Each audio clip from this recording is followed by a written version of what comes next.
Hello everyone, আজ আমাদের নদিয়াতে show ছিল, সেই কারণে প্রথমেই চলে যাই ম্যামের বাড়ি। গিয়ে দেখি ওখানে রান্নাবান্না হচ্ছে।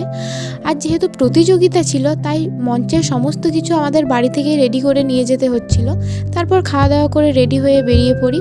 আর আজ আমাদের নাটক ছিল ঘুম নেই।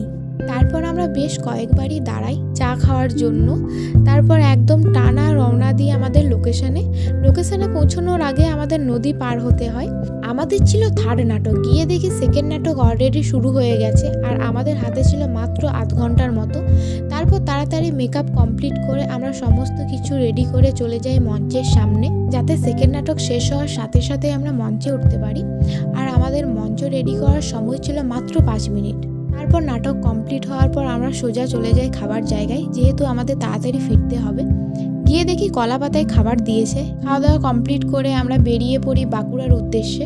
চলো তাহলে ভিডিওটা আজ এই পর্যন্তই, টাটা।